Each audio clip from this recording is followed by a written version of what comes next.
story is about an orphanage that raises its children exceptionally well. The girl you see crying is upset because her brother is about to leave with a new father who just arrived here.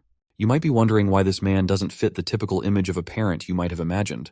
Well, it is because these kids receive special education, so it only makes sense if only special parents can take them under their wing. You might also be curious about what kind of special education these seemingly ordinary kids are getting. Well, you'll get your answer soon enough. As soon as the sister tells the kids to stop pretending and get ready for training, they pull out sharp blades and weapons, which are definitely not toys for poking around. The sister even tells the little girl not to let her snot dangle out of her nose while pretending to cry, because it looks gross, and she doesn't want the new parents to get a bad impression of the kids they've raised so dearly. The girl quickly owns up and hastily wipes her nose. We also meet the proud director of the orphanage, who takes major pride in this special education approach. He sees it as a real gift for these kids, because they've been trained as living, breathing weapons ever since they learned how to walk. These kids are raised with super strict supervision to make sure they meet the standards of the filthy rich. Because of this crazy attention to detail, it costs a fortune to train each child properly. Another question that might come up in your mind is what these kids are actually used for. Well, there is not any straightforward answer to this question, and the director just says they're like computers. And what they're used for is decided by the buyers, or as you might call them, the new parents. For example, this rich fat cat who has just adopted a new kid shows his new son a photo of a man and says, "This is your target. Memorize his face."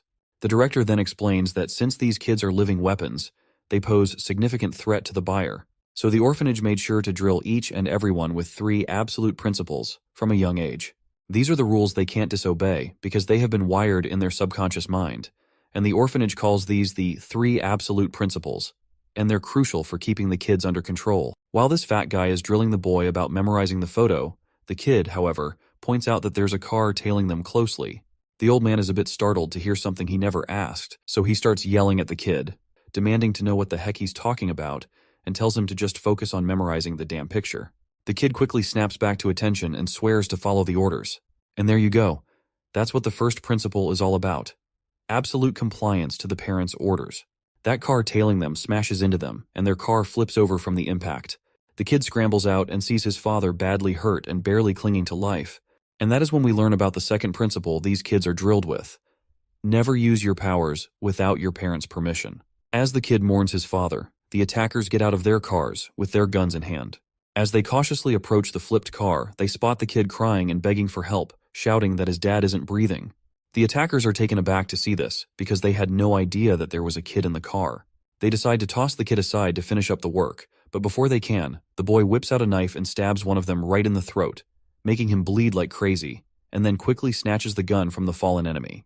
Before the other hitman even realizes what's happening, he sees the kid aiming the gun at him and gets a solid bullet right in the head, ending him with a single shot. And that's what the third rule is all about. Forget the first 2 principles and do whatever it takes to keep your parents safe. The director, on the other hand, couldn't be prouder of his children. He is practically bursting with joy and pride for raising such perfect, exceptional kids. He quickly shows the register book containing information about each and every kid and asks his buyer which one he would prefer. But the buyer flatly refuses any of them. So, the old man puts the register book back on the drawer and reluctantly pulls out a file for a kid who's already been deemed a defective product. He's disappointed that the buyer is only interested in this particular one. Apparently, this misfit kid was a real gem. Even the director is a huge fan of his. He had the best skills out of all the weapons they'd whipped up, and the old man was practically swooning over him. But of course, the kid disappeared, and the director's left wondering if he's even still breathing. They've been on a wild goose chase to find him, but since he's parentless, he can't use his powers without someone's permission.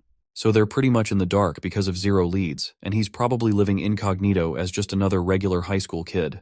Well, it seems like this supposed ultimate weapon is getting pushed around by a bunch of school bullies. After taking a punch from a guy in a white hoodie, he's down for the count, writhing in agony from that one brutal hit. Guess being a top-tier weapon doesn't always mean you can handle a schoolyard smackdown. This guy Yusef with deadpan eyes hovers over our boy, asking him how many points he'd give that punch. The poor guy fumbles out, that's a solid 180,000 points right there. The other bullies in the group high-five Yusef for racking up such a high fist score. Yusef then decides he wants to play further, planning to test his kick to see how many points he can score this time. But before he can walk to our boy Hyunho once again, a blonde dude pushes this blackhead away and rushes up to Hyunho, eager to know how many points his punch can earn. Yusef doesn't appreciate getting pushed by some lowly weirdo, and even Hyunho can tell Yusef is pissed about the blonde's shove. So Yusef silently strolls over to the riled-up blondie, Cyan. When he gets there, he gives Cyan a good old slap across the face, casually saying, "Just paying you back, buddy." No hard feelings. As much as Cyan hates the humiliation of that slap, he swallows his pride and gives a thumbs up to his friend for a solid 180,000-point slap. The guy with the deadpan eyes just smiles and casually walks away, telling Cyan he can buy him a pack of cigarettes instead of flattery. Before Yusef goes, Sion challenges him, promising to fight him next time. Meanwhile, the protagonist is totally fed up with all this nonsense from these ragtag idiots because he knows he could take them all down in one fell swoop.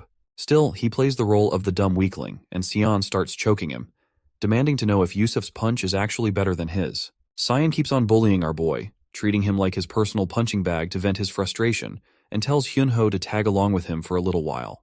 With no way out, the boy reluctantly follows the rowdy thug and ends up footing the bill for their meal, because, well, Cyan claims he's broke, saying he's all out of cash after running errands for Yusef. Blondie then wonders aloud who would win if he fought Yusef head-on. In response, Hyunho states that he can't say anything for sure.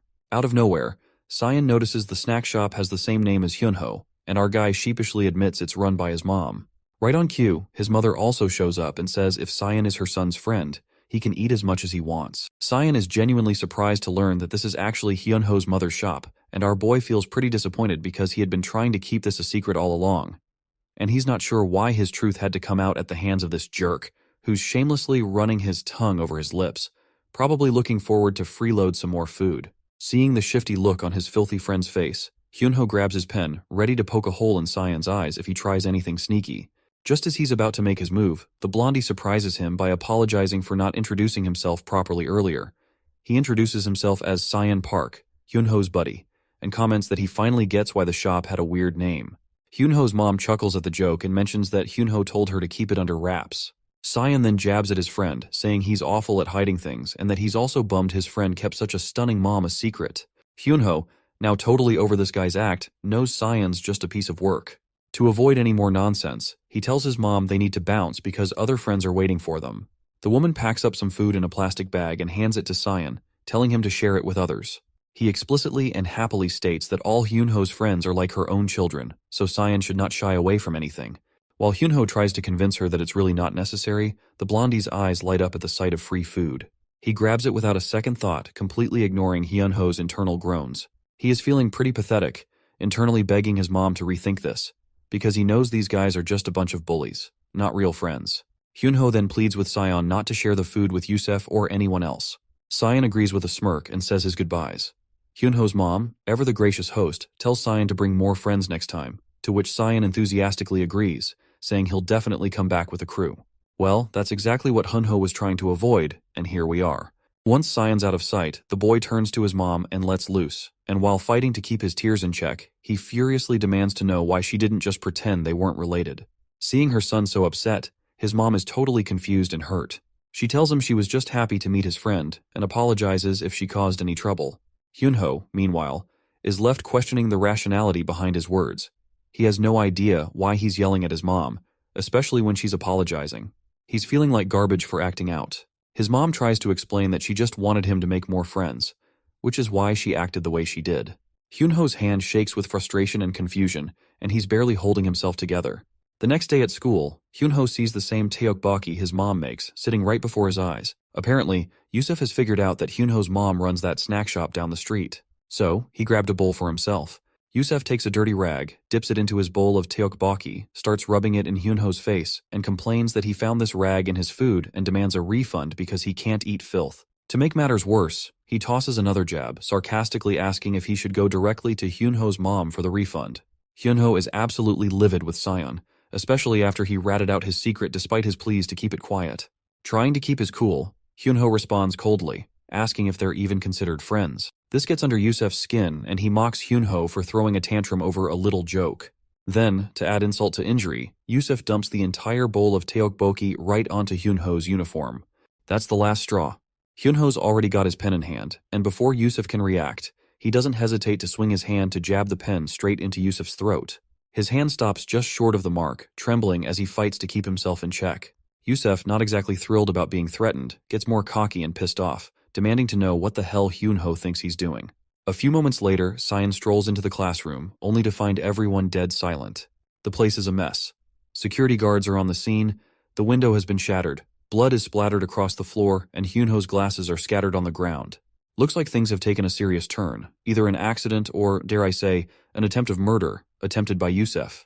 You see, just a moment ago, Hyunho was mercilessly beaten by this jerk, for about 15 minutes straight. He begged for mercy, draped in his own blood, and lost consciousness several times while writhing in pain.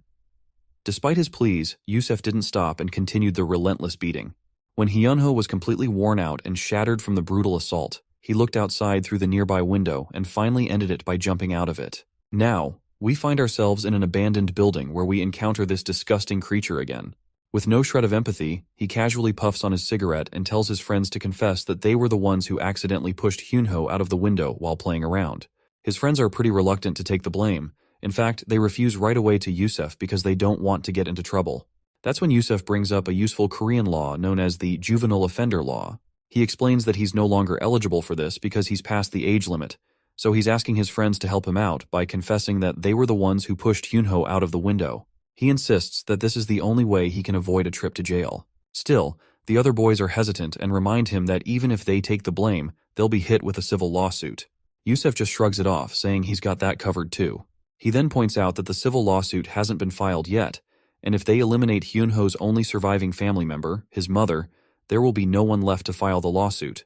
Yusef also brings a suitcase full of hard cash, offering 10 million won per person in exchange for their help. Once everything's figured out, they decide to pay a visit that night to the grieving mother, who's still trying to cope with the loss of her son. She's sitting in her son's room, surrounded by his things, lost in her grief. As midnight strikes, the thugs quickly put on their masks and head straight for the 5th floor.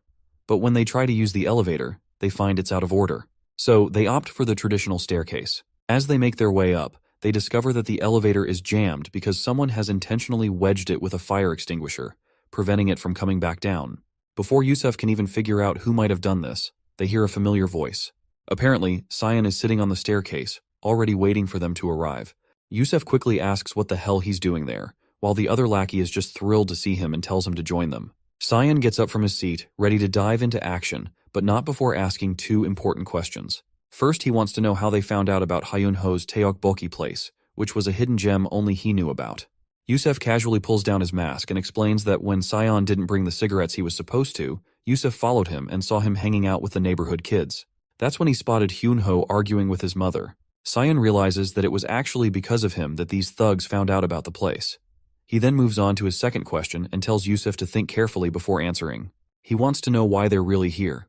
That's when Yusef flexes his big iron pipe and tells Sion they're just here to handle things with Hyunho's mother, to keep her from filing a lawsuit and let her sleep peacefully. He's actually glad Sion's here too, because he's been getting on his nerves lately. Yusef reminds him about the push from earlier and figures out that Sion was just pretending to bully Hyunho, and in reality, he was trying to protect him the whole time. Yusef admits he was too dense to see it sooner and was itching to take care of Sion as well. With that, Sion is done with the interrogation. He picks up the fire extinguisher and Yusef doesn't hesitate to swing his giant rod. Sion quickly pulls the pin from the extinguisher, aims it at Yusef, and starts blasting him with all the bubbly gas. As their vision blurs, one of the lackeys catches a glimpse of an extinguisher heading straight for his face. Before he knows it, the red tank smacks him right on the noggin, and the impact also sends Yusef sprawling to the ground too. Sion quickly shoves his buddy off, grabs the rod again while Sion handles the other 2 lackeys. When he sees Yusef making a move, he blocks the iron rod with the extinguisher like a pro. In a flash, he ducks down and slams the extinguisher onto Yusef's feet, smashing his toes into oblivion. Sion then boots him over the stairs, sending him tumbling backward. He then starts trolling down the stairs, while casually informing Yusef that his cuneiform bone above the metatarsal is broken, and he's pretty sure this arrogant bastard won't be walking anytime soon with those messed up legs. The filthy man groans in pain, lying defenseless on the ground, and shakily asks why Sion is doing this to him. That's when Sion drops the bombshell. He explains that there are 3 principles that were drilled into his mind as a kid. First, a parent's word is absolute. Second, don't use violence without permission. As he says this, he lands a devastating punch right on the guy's head. The other lackeys on the ground are totally lost, not understanding a word of this crazy rant. It's pretty wild that we were led to think Hyunho, the whiny kid with glasses, was the main character. Turns out, Sion is actually the missing kid from the orphanage. After losing several teeth and with a broken nose, Yusef begs for forgiveness and pleads for Sion to stop. But our boy keeps going. explaining that the third principle is, if there's a threat to the parent's safety, the kid can ignore the first two rules and handle the situation however necessary to keep the parent safe. Sayan remembers Hyunho's mother saying that all of Hyunho's friends are like her own children. So, basically, she's his mother now. And if anyone threatens his mother, he's got the green light to beat them to a pulp. With a resounding bang, Sayan smashes that filthy bastard's skull, and the sound echoes through the building. The scene cuts back to the creepy orphanage, where a sister is visiting the director. She tells him there's a call from Korea. When the man asks who it is, she says it's the Baeko personnel. The old man's mind perks up as he recognizes the caller and quickly grabs the phone. The caller quickly reports that they've found the kid they've been hunting for, the legendary figure from the Dead Mansion project, codenamed Sean. Apparently, he's in Korea right now. And there you have it, the official introduction of our boy. The orphanage, which is known as Dead Mansion, is a highly funded multinational organization that produces weapons for the rich. In the eyes of the orphanage, he was the perfect child, and his code name is Sean Park Sion. They had us fooled in the first half, not gonna lie. I really thought the black-haired guy was the real MC. Here's the scoop on our boy's backstory. Sean was one of the children created by the Dead Mansion project. He was the pinnacle of their product they had produced so far. He was top-notch in infiltration, weapon skills, and VIP assassination. He was meant to be supplied to a top client of the orphanage, a notorious Yakuza organization in Japan. But there was a mix-up, and instead of Japan, he ended up in Korea. The director explains that it's been 5 years since that mishap, and he had almost thought Sean was dead, so they gave up on him. But now, this guy, who looks more like a filthy rich mafia boss than a father, is thrilled they've found him. He quickly tells the sister to bring Sean back as soon as possible, by any means necessary, because he can't wait any longer. The woman, whom we've been calling Sister, lets down her black veil, revealing her dead eyes. She quickly adheres to the order, saying she will proceed with the retrieval operation immediately, and this lady in question goes by the name Rachel. As soon as she drops her act as Sister, my god, this woman looks absolutely creepy. Dressed in a tight black shiny suit, she's not holding back a single bit in flexing her big guns. She makes it clear that she will drag Sion back even if she has to take him out by force. This woman is the Dead Mansion instructor, and her specialty is still unknown. However, the director quickly tells her to simmer down because he needs Sion unharmed, and she doesn't need those guns either. The lady quickly gets embarrassed and starts picking up her robe to put it back on, muttering about how she was just getting into character. In the next scene, we see Kwon Byung-woo, Yusef's father, bowing his head to apologize to Hyunho's mother. He promises to cover all medical expenses, mental damages, and any other compensation she might need. But the woman flat out states that nothing will change with just an apology because this isn't something that can be resolved with words alone. The students nearby are startled to see this filthy rich man bowing his head like this. And Kwon Byung-woo finally lifts his head, turns around with a blank face, saying he will be taking his leave. The woman is utterly baffled by his strange behavior. In response, Kwon Byung-woo covers his face with a handkerchief and reveals that he was here to make amends.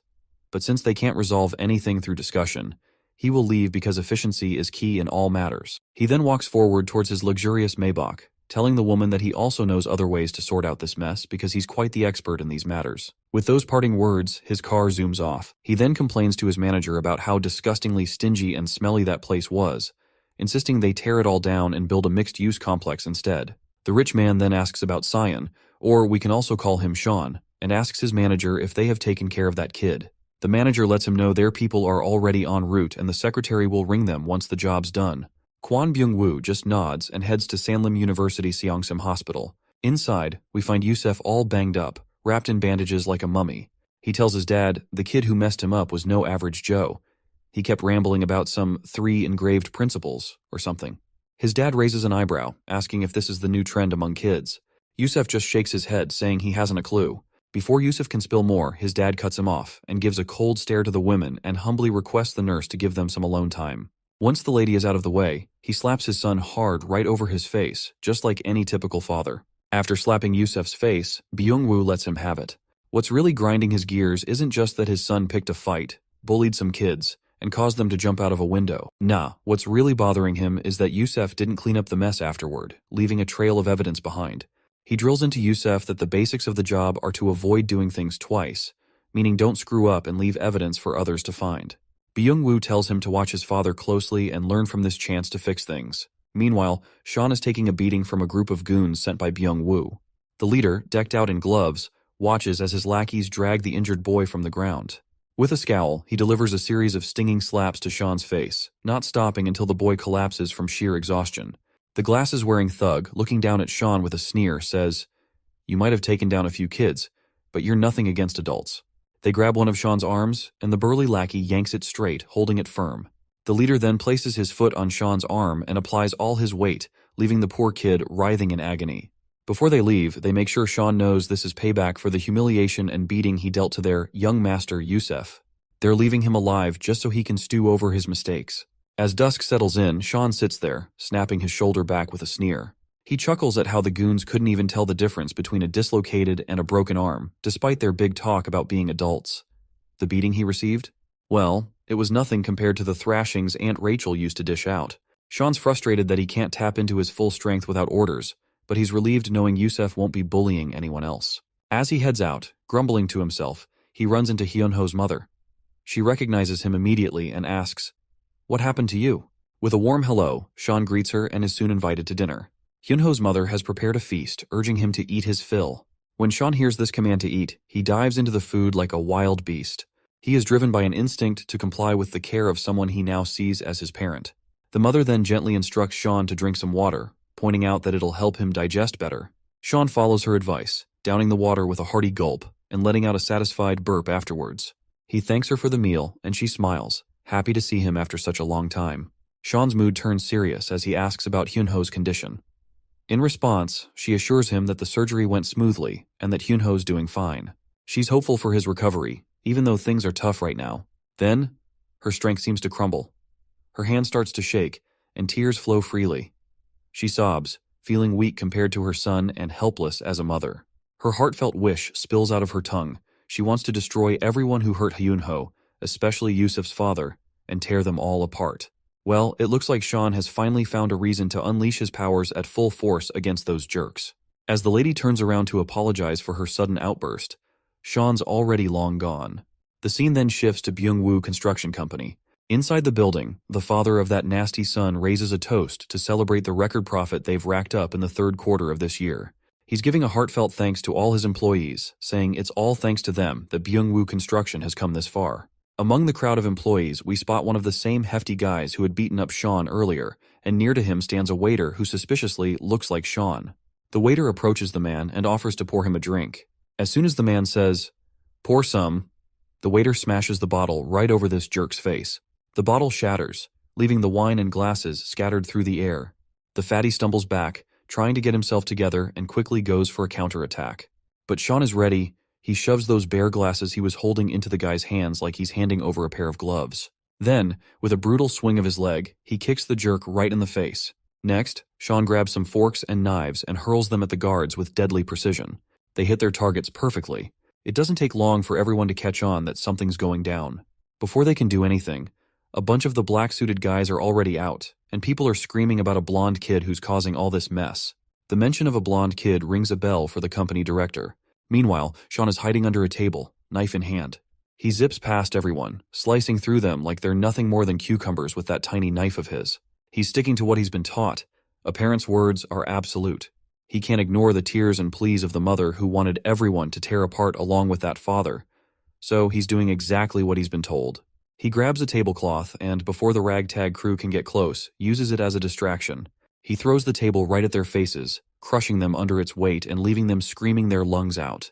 Just then, a knife flies in from behind, but he ducks quickly, and the knife hits one of the black-suited guys in front instead. The one who just threw the dagger seems like the same guy with the black gloves, and he's pretty impressed with Sean's reflexes. He's also surprised to see that the arm he broke is still working.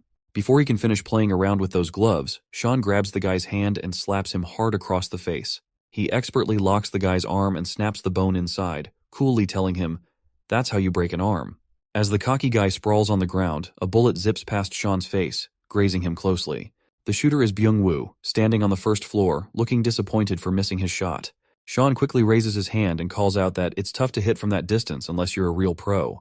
Byung-woo curiously asks who this kid is. He remembers that Korean kids these days are into something called crew, so he asks if Sean is part of that too. To which Sean responds that he doesn't know what the heck that crew thing means. But if Byung is asking which crew he belongs to, then he proudly states that he is with the Hyunho snack shop. The mention of Hyunho snacks rings a bell for the zombie-like dude, and promptly asks if Sean is talking about that smelly alleyway junk food place. With a sneer, the man shoves the gun barrel right between Sean's eyes and asks if the woman tipped him off to kill him. Sean smirks and says he's absolutely wrong, because all she did was tell him to tear and crush everyone. While the zombie is trying to figure out what the heck Sean is saying, my guy moves with lightning speed, knocks the gun away, and gives the guy a solid slap. That one slap was enough to scramble Byung-woo's brain, and with Sean's final punch, the dude hits the ground, and his face is a bloody mess, nose and mouth bleeding from the impact. Sean makes it clear he's not here to assist anyone, he's just following his parents' absolute commands. With that, he turns to walk away while the guy on the ground keeps ranting about how he should have taken Sean out when he had the chance, and regrets not sticking to his own motto of leaving no work unfinished. Sean grabs the gun, aims it up at the chandelier, and tells the guy to stop blabbering about pointless stuff.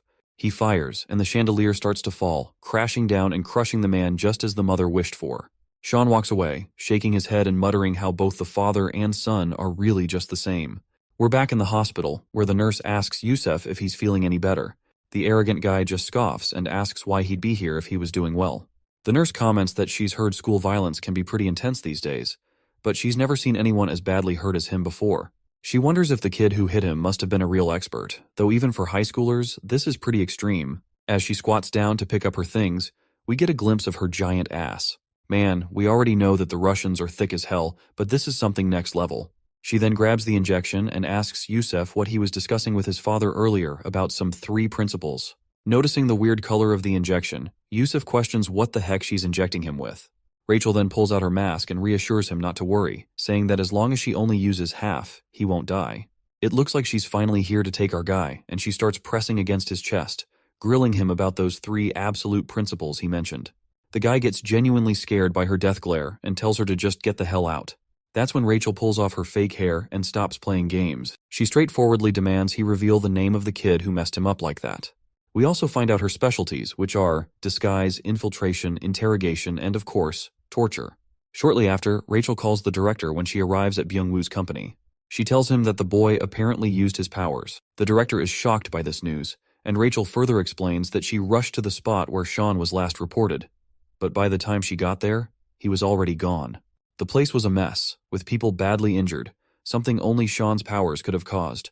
The director is confused, saying he has no idea what's going on, because in the history of the Dead Mansion, no one has gone against the absolute 3 principles. The old man walks over to a cupboard, and as he opens it, a deluge of books spills out. He remarks that if Sean is ignoring the absolute 3 principles, it's no ordinary matter anymore. The weapons the Dead Mansion sold off could bypass these principles and target the Dead Mansion itself. He instructs her that her mission has changed, and she must ensure that if Sean is disregarding the principles, she'll need to take action. To which Rachel quickly agrees, and the director also mentions that if she needs support in Korea, she can contact the Baeko personnel there. Just then, 2 men show up right on cue. They're pretty amazed that a single high schooler managed to take them all down. Rachel hangs up, and one of the guys, particularly the fat one, looks a bit freaked out by her appearance and wonders if kids nowadays really dress like that. His buddy explains that she's Russian and that some people are pretty open-minded, adding that even his own wife is open-minded. The next day, we're back at school, and it looks like Rachel has taken on the fake role of a teacher at the school where Sean is studying. She's here to dig deeper into what Sean's up to, and just thinking about it gets her all worked up. She's excited to see how he's grown up. Back in the day, Sean was her favorite student. He absorbed everything she taught him like a sponge. So, she's really looking forward to seeing him again. When she arrives outside the classroom, she spots Sean. He's in the middle of narrating the story of how Yusuf was begging for mercy after he beat the crap out of him. Rachel is completely taken aback by his behavior, and she is having a hard time accepting if this vulgar kid really is Sean. Suddenly, a chubby kid sitting behind Sean gets really pissed off and finally wakes up because of Sean's nonstop rambling. They both start getting cocky with each other, and Rachel wonders if they've already figured out who's boss. She remembers how at Dead Mansion, they had this annual event where the kids fought to measure their combat power and determine who was on top. It was so cute when they challenged her, and Sean was always the strongest among them. But now, Sean looks like he's getting his butt handed to him by this big guy, making Rachel seriously question his status as the strongest. The chubby kid keeps kicking and thrashing Sean like he's just a sack of potatoes, and Sean just takes the beating head on. Rachel's face quickly shifts to a blank poker face, watching this once mighty kid get pummeled like a fool. After a bit of watching, Rachel starts to figure out that Sean probably didn't use his powers because he's hiding his true identity. This makes her think he might still be under the control of the 3 principles, but she's not entirely sure and wants to keep an eye on him. She can see his sharp, sophisticated eyes. The good kids from Dead Mansion should have both physical strength and brains, and Sean always stood out. Even if he's hiding his power, his smarts still shine through. As his former teacher, she's a bit troubled that he can't disguise himself properly and thinks about teaching him again when she gets the chance. While Sean is busy doodling the moment he smacked Yusuf with that fire extinguisher, Rachel gets confused. She thought he was focusing on studying with such concentration, but he's just messing around. So, she gives him a heavy book slam right on his head. In the bathroom, Rachel sits with her head spinning in confusion. She's sure Sean can't possibly be this foolish and starts to think maybe this is someone else who just looks like him.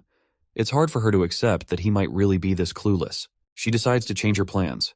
It's no longer just about the 3 principals, now she needs to figure out if this guy is really codenamed Sean. After class, Sean's head is throbbing. He remembers the teacher usually doesn't hit that hard. Meanwhile, Rachel, now dressed as a student, comes over.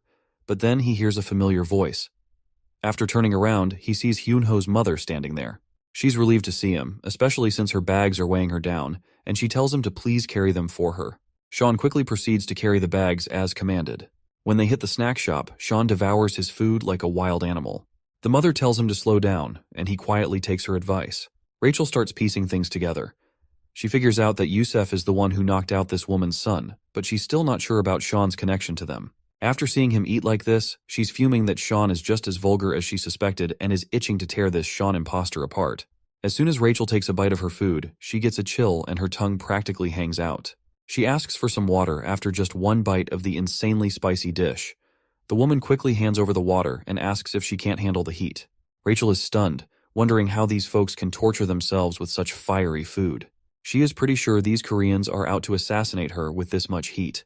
Sean then tells her to slow down, saying she's being clumsy. That's it. Her frustration has hit the roof, and she vows to take this jerk down. Speaking of spice, she remembers Sean couldn't handle it either. If this guy is really Sean, he should be struggling with all this heat, just like he did back in Russia. She watches his trembling hand, thinking he's having a tough time. But instead, he's giving thumbs up after thumbs up to the lady, raving about how delicious the food is. The woman is happy and keeps feeding him. Rachel realizes he's actually handling all that spice like a pro.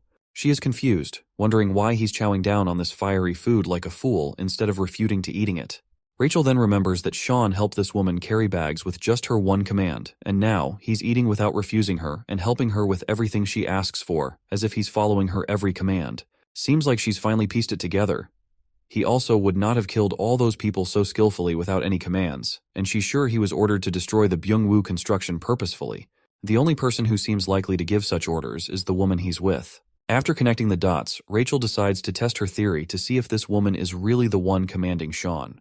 She pays the bill for her food, and while the mother turns to grab some spare change, Rachel sees her chance. She grabs a chopstick and throws it toward the woman. Just as she hoped, Sean leaps from his seat, intercepts the chopstick midair, and grabs the woman by her face. The stool nearby tips over as they quickly vanish. When the mother turns around, both of them are gone. When we finally see them, Rachel can't contain her excitement after realizing that it's definitely Sean. On the other hand, it does not take long for our boy to figure out who she is, telling her to drop the act and stop tailing him like that. Rachel greets him officially and asks why he's hanging out with that woman and why he is following her orders like she's his mom. She is sure that there's no way a rundown snack shop owner could be connected to a top kid from Dead Mansion. Sean stays tight-lipped, so Rachel decides to take action. She grabs his hand, launches him into the air, and slams him down to the ground like a sack of potatoes. I can tell the impact was pretty rough, judging by his groans of pain.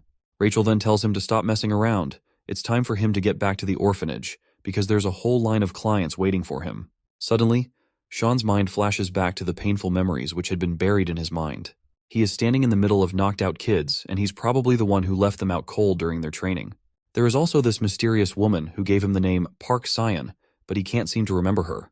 In a sudden burst of shock, Sean blurts out and asks Rachel who this woman in his memories is. Rachel is confused by his random question, but before she can respond, Sean smashes his head into her nose, pushes her away, and gets back on his feet. As she pushes the blood out of her nose, her fury flares up. She demands to know if he really doesn't want to come back without a fight. But before she can make a move, Sean has already run away. He's sprinting across the rooftops, blown away that they sent Rachel after him. The image of the bloodied woman keeps flashing in his mind, and he's determined to figure out who she is, haunting his memories. Back at the Dead Mansion, the director is having a full-on meltdown over the news that Sean managed to escape. Rachel apologizes, saying he slipped away while she was momentarily distracted. But she also brings some good news. They've tracked down the old woman who's controlling Sean with the 3 principles. Turns out she's the one Sean recognizes as his parent. The director is thrown for a loop. How can an old woman be perceived as a parent? He asks Rachel if the old lady is intentionally using the 3 principles, but Rachel admits she can't be sure yet, and more investigation is needed before jumping to conclusions. The director decides it's best to verify things with the old woman before sending more resources after Sean.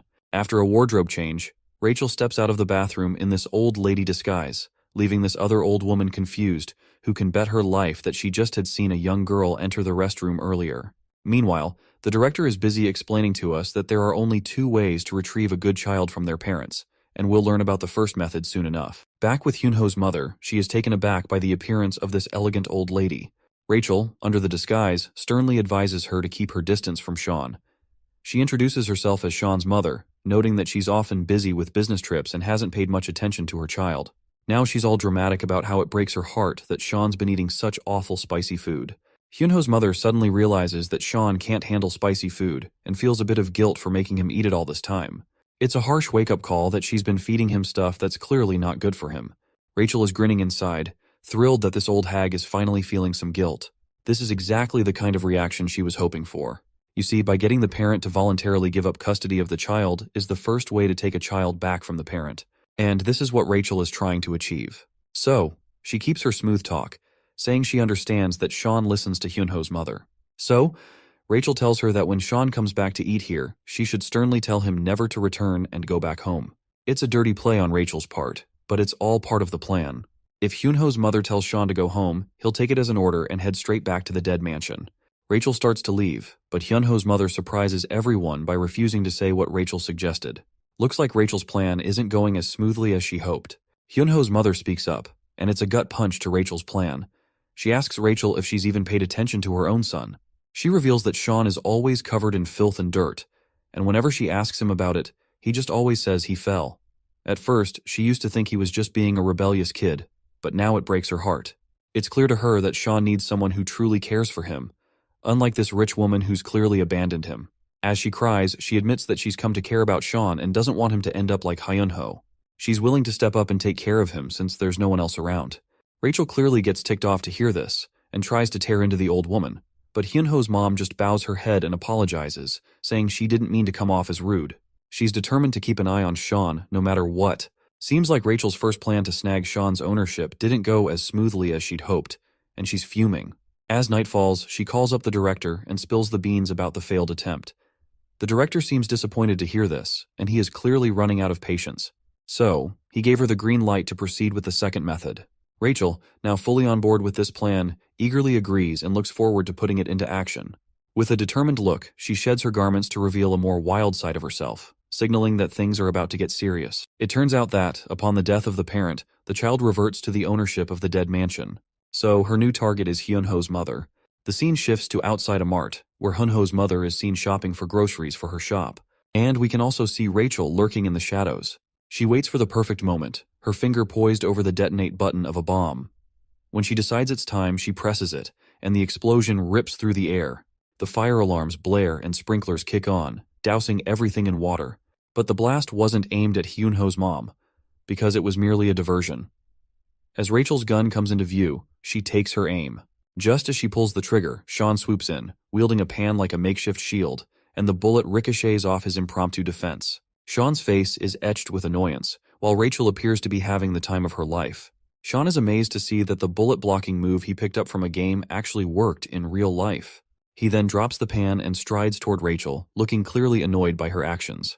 Like, he already knew that she would do something like this, but he reminds her that involving guns and bombs into the mix is just way too much. Rachel just smirks, her gun still aimed at the mother.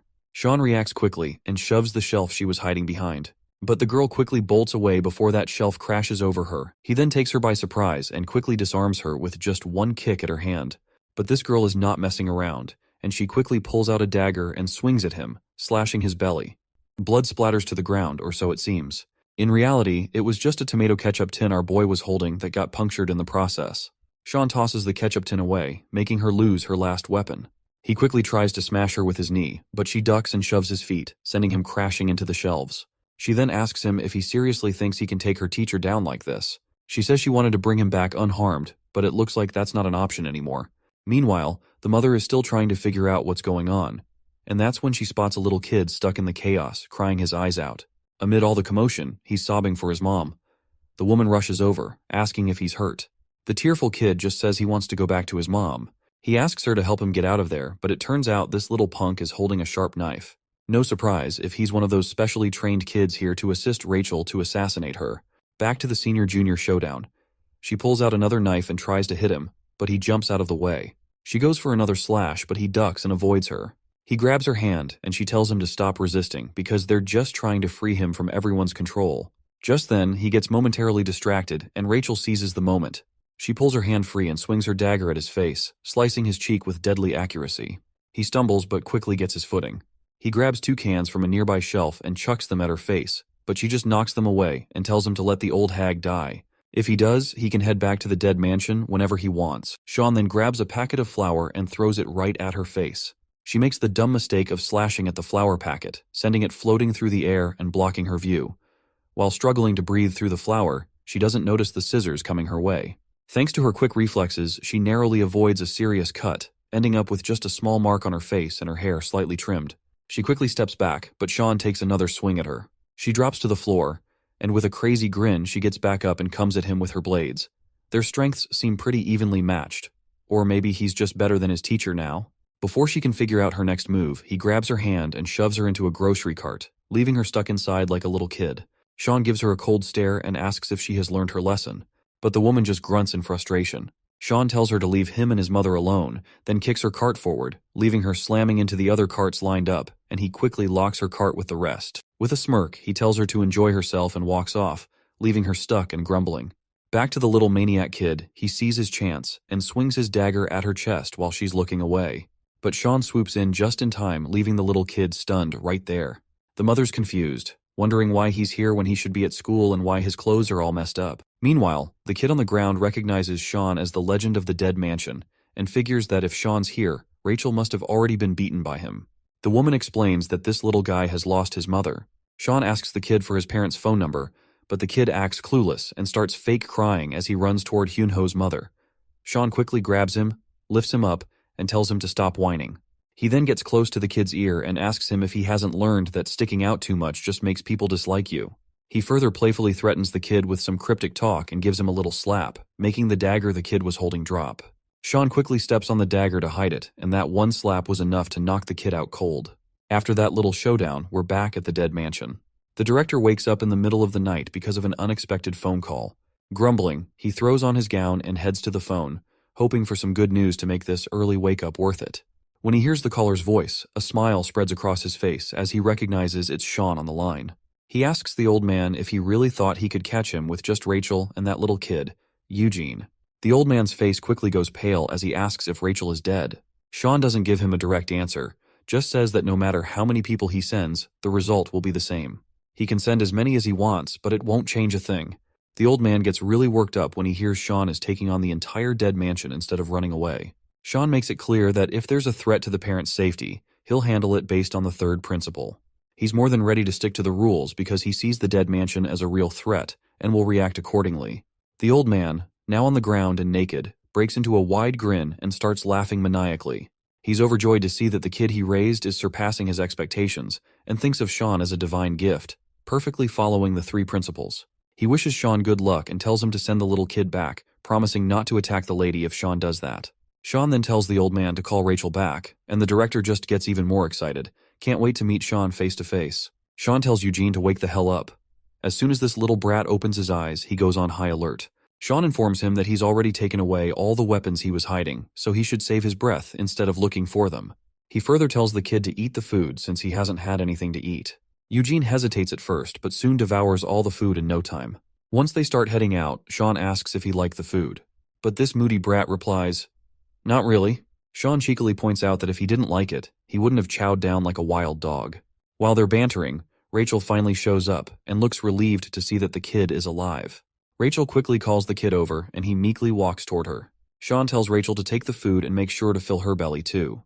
But this woman gives him a cold look, saying he shouldn't act so cool and chill because she hasn't given up on him yet.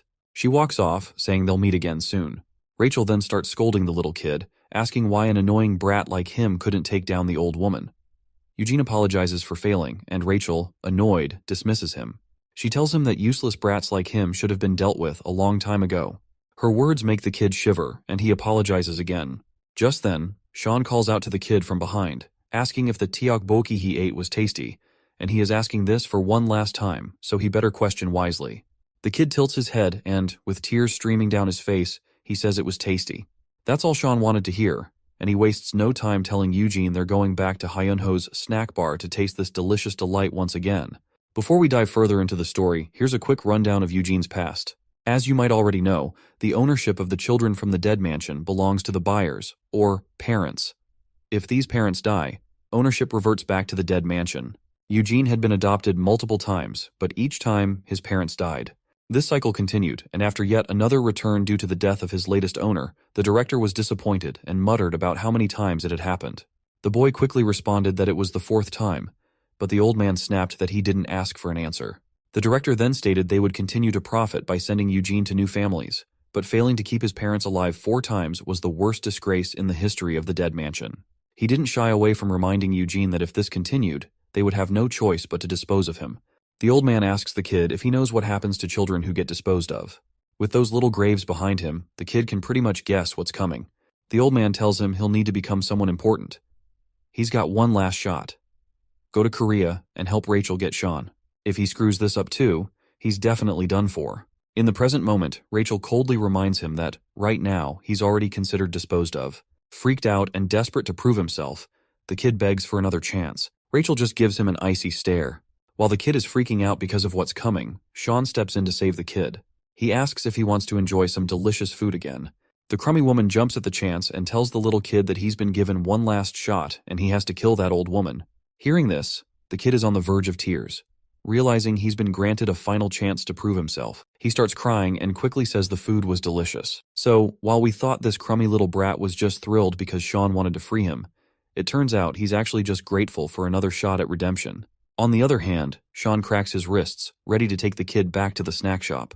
Rachel can tell that he still sees her as a threat to the parent, so she's sure he's prepared to fight if necessary. Even though she would happily hand Eugene over, Rachel gets dramatic, asking why Sean is taking him after promising to let them go if they spared the old woman. Sean simply shrugs and says the kid wants to stay himself, and since he finds the food delicious, he has no choice but to take him with him. She finally resigns, and decides to let Eugene go with Sean.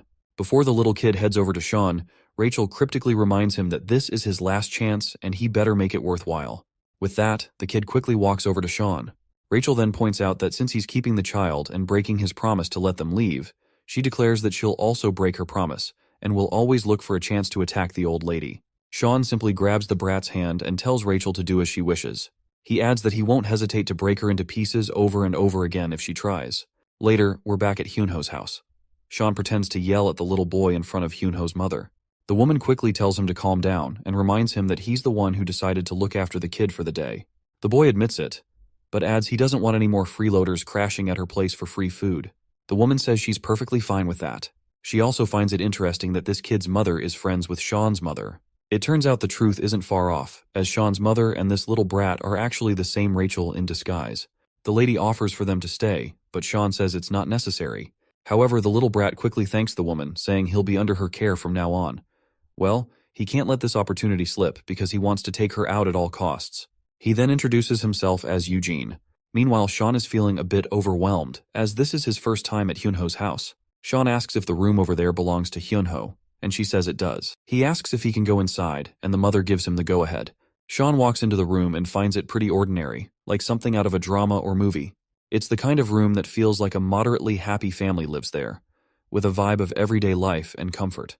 The room gives off a sense of warmth and normalcy that Sean has always longed for. It's the kind of typical family space he wished he could have been part of.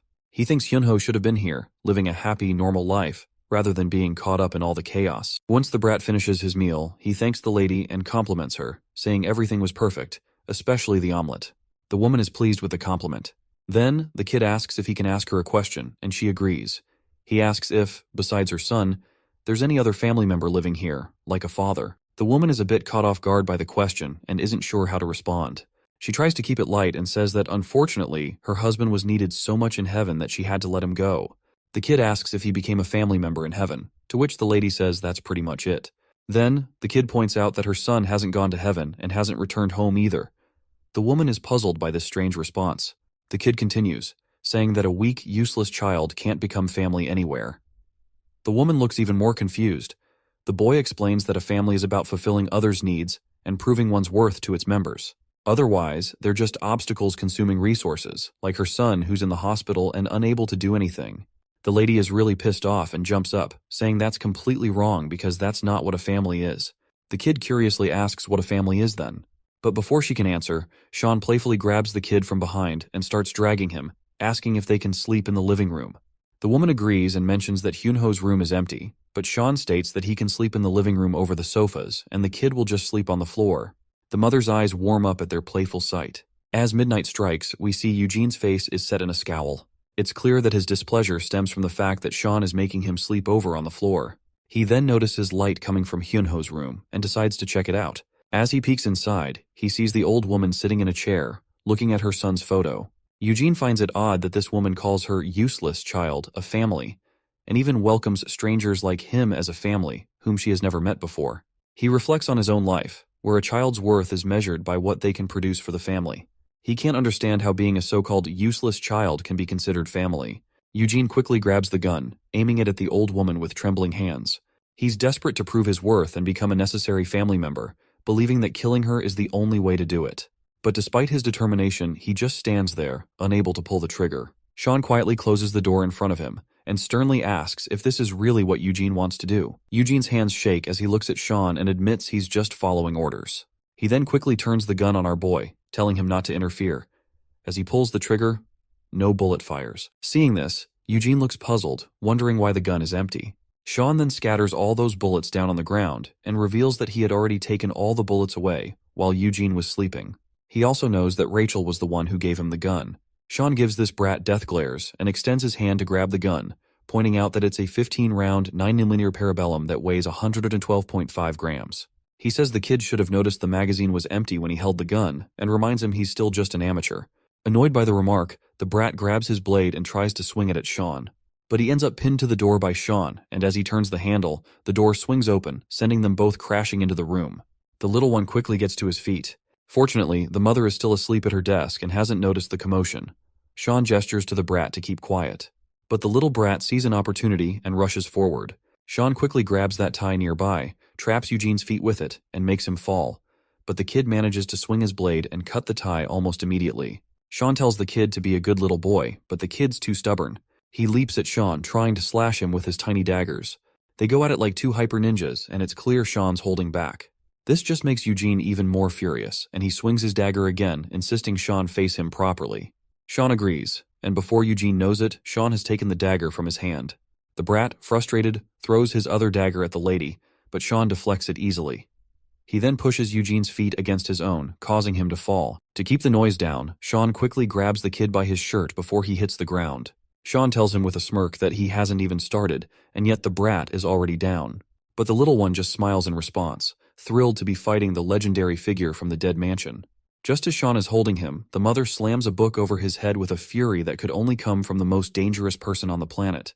She's absolutely livid that Sean is picking a fight with a little kid.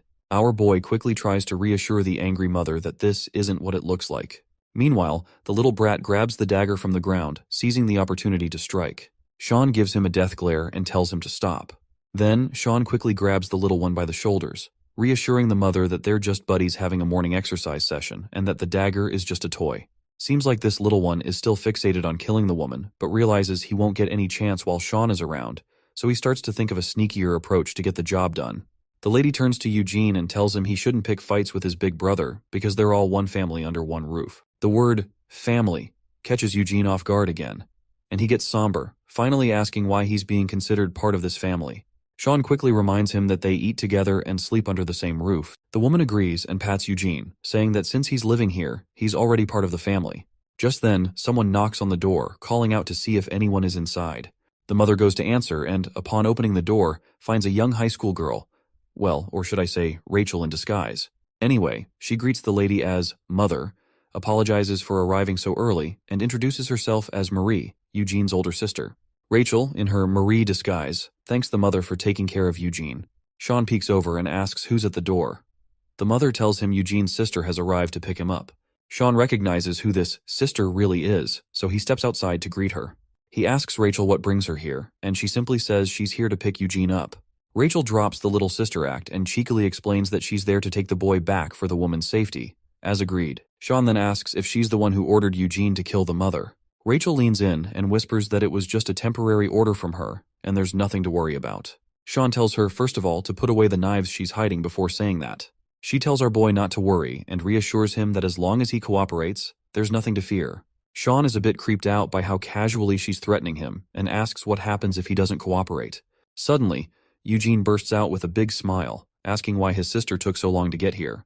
He hugs her right away, and she's all dramatic, showing her happiness at seeing him. But while she's being all cheerful, she quietly reminds Eugene that he's failed again and that the director will be pretty disappointed. Eugene snaps at her, asking if she's playing dumb or something. He explains that he hasn't ditched his mission, he's just trying to blend in with these people as family before making his move against the woman. He reminds her that the mother is guarded by the legendary hand of the dead mansion. He might look like an unattractive dumb monkey, but he's no ordinary Joe. In fact, he has fought Sean many times and failed miserably each time. Rachel agrees, saying he really does look like a kind of fool monkey. She apologizes for messing up his operation, but reassures him there's nothing to worry about right now. They're ditching their current mission and heading back to the dead mansion right away. As Rachel extends her hand, the boy grabs it quietly, ready to leave with her. They announce they're heading out, and while Rachel shakes hands for a final goodbye, the little boy turns his head, telling her to let's go, probably because he doesn't want to look at the mother. He starts walking away with her. Just then, the mother calls out to Eugene, smiling and telling him to come back next time, and promises to make him an omelet just for him. The little one looks back at the mother with a touch of admiration, offering a faint smile and a simple nod to show he heard her. The mother then tells Sean to make sure to visit again with Eugene. She promises to cook up something nice for them both. Sean agrees and says he'll definitely bring Eugene along next time. The next day, we're at the school principal's office. The principal starts by apologizing for the delay, explaining that the school had to go through several committees to decide on the punishments, which took some time. He gives her the good news that the perpetrator's parents have promised to cover the damages, and all the offending kids will be suspended. The woman listens quietly, and when the principal shows her the file listing all the perpetrators, she's stunned to see a familiar face, and she quickly asks what the hell Sean's photo is doing in the file.